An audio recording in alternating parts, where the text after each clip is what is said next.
श्री स्वामी समर्थ. सर्व ताईंना स्वामी महाराज तुमच्या सर्व चांगल्या इच्छा पूर्ण करू. आज आहे माझा पारायणाचा दुसरा दिवस आणि देवपूजा झाले.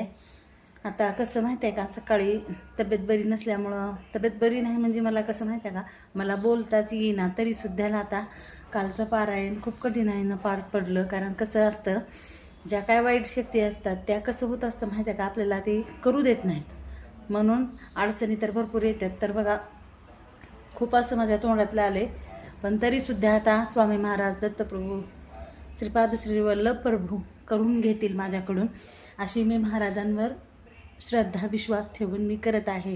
तर हे 7 दिवस कसे पार पडतील तसे, आणि ते कसे प्रभू करून घेतील तसे करून घेतील. बघा, आता माझ्याकडून माझी देवपूजा झाली आहे.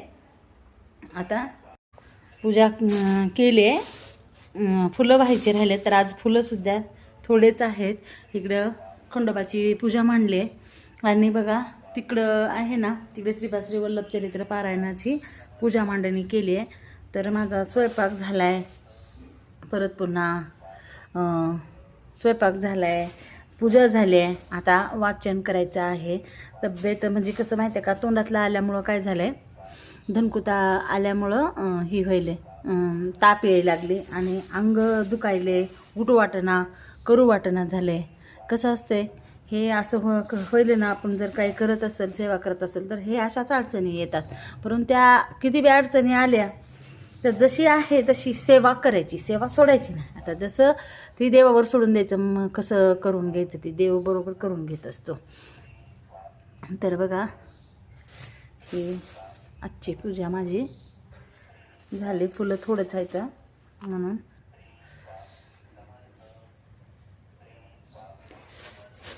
गुलाबाची फुलं निघाले 2-3. ओम महालक्ष्मी देव्याय नमः. ओम महालक्ष्मी देव्याय नमः. श्री स्वामी समर्थ. श्री स्वामी समर्थ. महालक्ष्मी देव्याय नमः.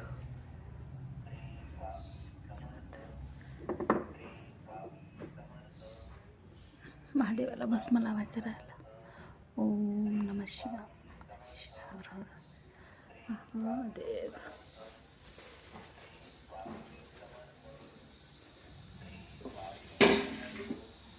तर बघा, खंडोबाची आरती करायची राहिली. शिवा मल्हारीचा एळकोट एळकोट घे. ओम गंगणपते नमः.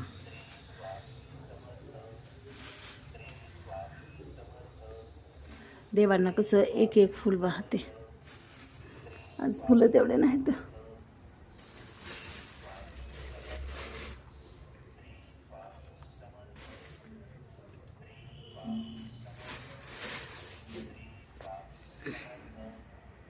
आज पारायणाचा दुसरा दिवस आहे.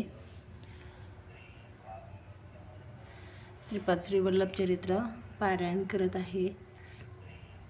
तर बघा, आज पारायणाचा दुसरा दिवस. तर श्रीपाद प्रभूंना आज चपाती, दुधावरची साय आणि साखर असा नैवेद्य दाखवला आहे. आणि पोथी वाचायचा आहे. आणखीन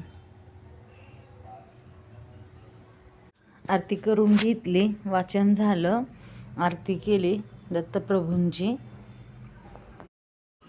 तर बघा, वडील आले होते माझे आज. तर आईनं वडिलापाशी बघा बोरं दिलेत, शेतातून आणून बोरं दिलेत. परत शेंगाला गेली होती, म्हणजे माझी आई लोकाच्यात शेंगा काढायला गेली होती. तर शेंगा, वल्ल्या, हरभऱ्याची भाजी, कारण इकडं ह्याच्यात भेटत नसते. गावाकडं आईचं कसं असतं तुम्हाला माहितीच आहे. हरभऱ्याची भाजी, शेंगा, बोरं, परत ही भावाची मया. हा एक टॉप आणि हा एक टॉप, कारण मला तशा कलरचा टॉप खूप आवडते.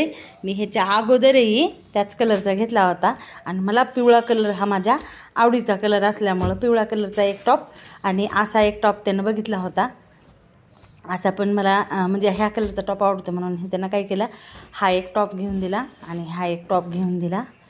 भावाचं कसं असतं बघा, वडील गेले होते माझे, त्याच्यामुळं वडील हे पुण्याला गेले होते माझे, तर येताना त्यानं ते घेऊन दिलं. आणि आज आईनं येताना काल शेतातून भाजी, हरभऱ्याची भाजी, बोरं, शेंगाला गेलती आई, तर शेंगा पुन्हा माझ्या आईनं काय केलं, करड्याची भाजी पण दिलते, कारण नाही गावाकडे भेटते करड्याची भाजी. तर आज बघा मी करड्याची भाजी केले.